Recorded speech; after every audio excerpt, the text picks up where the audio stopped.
Bonjour. Alors ici c'est le cas d'un patient qui présente une médiation de la sciatalgie L5-S1, L4-S5 au niveau de la sacro-iliaque gauche.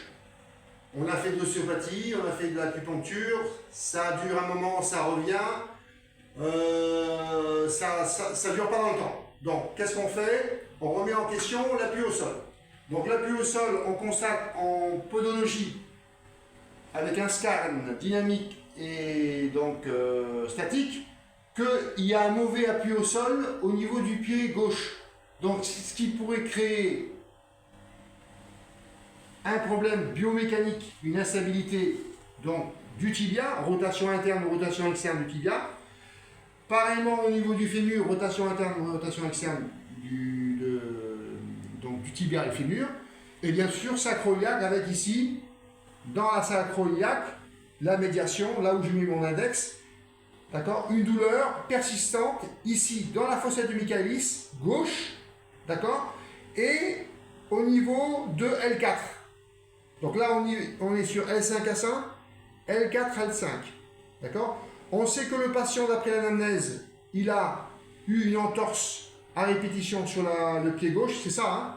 D'accord? Création d'une instabilité au niveau de la biomécanique statique, donc ce qui crée une tension permanente, d'accord, en L5-S1, L4-S5. Donc on est ici sur une zone très enflammée. Ok? Donc là, on va piquer la fossette de Michaelis, on pique l'étage L5-S1, on pique le point HI ici qui est douloureux à la pression, et quand on fait la PS, on voit qu'on a une montée d'APS pouce gauche, et on pique aussi au-dessus.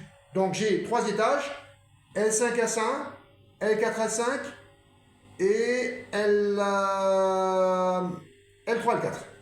Voilà. On peut aussi observer ici une micro-circulation, je ne sais pas si vous voyez les zones rouges. Donc il y a une micro-circulation qui se fait au niveau des étages. Si vous voyez les zones rouges. Voilà. On ne met pas de moxa.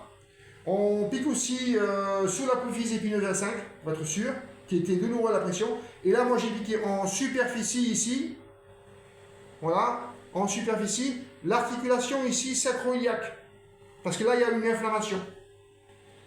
Voilà, donc le but du jeu, c'est d'enlever l'inflammation, d'apporter une micro-circulation au niveau des étages. On voit un petit peu la stabilité au niveau du bassin, mais bien sûr, il est en train de faire et finaliser ses semelles orthopédiques qui ont été refaites. Donc on va attendre un petit peu les résultats de ses deuxièmes semelles. Et là, on verra si c'est les semelles ou si c'est un problème inflammatoire.